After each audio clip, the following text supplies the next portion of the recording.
Inilah susunan kejadian yang dinubuatkan oleh firman tentang akhir zaman. Kita berada di titik yang paling kiri, yaitu masa kini. Setiap waktu, setiap saat, Yesus akan turun dari sorganya yang mulia untuk mengangkat orang-orang kudusnya. Gereja Perjanjian Baru akan menyongsong juru selamat dan Tuhannya di awan-awan. Tugas kita hanyalah waspada dan berjaga-jaga, karena kita tidak tahu kapan, saat, dan waktunya. Tak seorang pun tahu di atas muka bumi ini. Tapi kalau itu terjadi, jangan sampai kita ketinggalan, seperti yang diperingatkan oleh Tuhan. 2 orang berjalan di ladang, yang satu ditinggal, yang satu diangkat. Setelah bumi ini absen, tidak ada lagi gereja Perjanjian Baru, maka seluruh dunia akan jatuh ke bawah kaki sang antikristus. Pemerintahannya dibatasi 7 tahun saja. Kalau tidak, seluruh bumi pasti akan musnah dan punah. Dan selama dunia berada di dalam pemerintahan sang antikristus dan nabi palsunya, Allah akan terus-menerus menghukum penduduk bumi ini karena hatinya jahat. Penghukuman Allah terdiri dari 7 meterai, 7 sangkakala, dan 7 cawan murka Allah. Di antaranya ada malapetaka, musibah, alam semesta, penyakit, perang, dan sebagainya. Tidak ada damai sejahtera di bumi. Lalu di penghujung tahun terakhir pemerintahan sang antikristus, Tuhan Yesus bersiap-siap untuk turun ke bumi, ke dunia bersama dengan orang-orang kudusnya. Itulah kedatangan Tuhan Yesus yang kedua kalinya. Dan kali ini kedatangan Tuhan akan diketahui oleh seluruh dunia, seperti tidak sepasang mata pun yang akan kelewatan untuk melihat kedatangannya yang mulia. Dan Tuhan Yesus kali ini akan menginjakkan kaki di dunia. Langsung disambut perang oleh antikristus dan seluruh kroni-kroninya. Perang itu namanya Harmagedon, dan di dalam peperangan ini sang antikristus dan nabi palsu akan ditangkap hidup-hidup, dilempar ke dalam lautan api.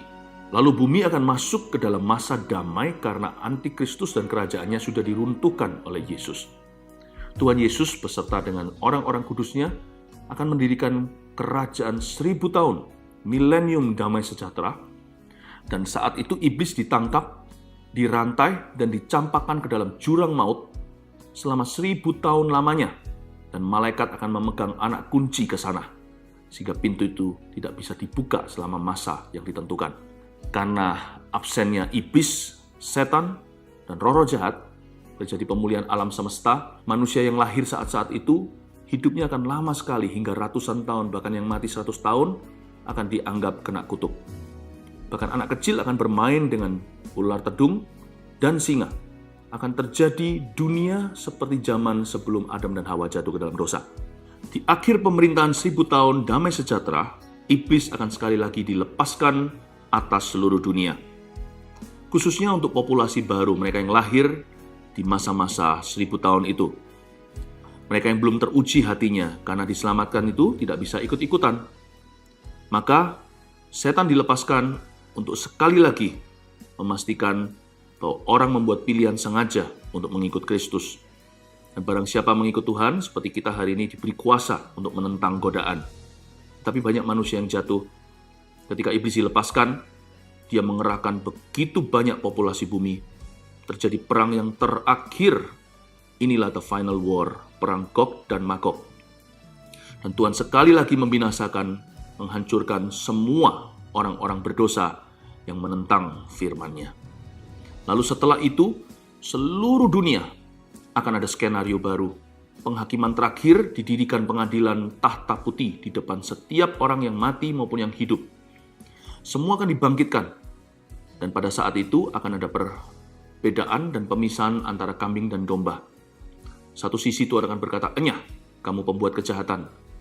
Ini berlaku untuk setiap manusia sejak Adam dan Hawa, di setiap zaman. Setiap orang akan diadili, dihakimi menurut perbuatannya di dalam kehidupannya. Lalu bagi orang-orang yang Tuhan usir dari hadiratnya itu, mereka dilempar kepada kematian kedua, yaitu lautan api, neraka yang kekal selama-lamanya. Dan kabar baiknya, setiap jiwa yang diselamatkan oleh Tuhan sejak penciptaan, yaitu setiap manusia yang meresponi panggilannya sejak perjanjian lama hingga perjanjian baru, mereka akan mendengar Tuhan di tahtanya berkata, "Baik sekali perbuatanmu, masuklah dalam sukacita Bapa-Ku." Itulah sorga yang mulia.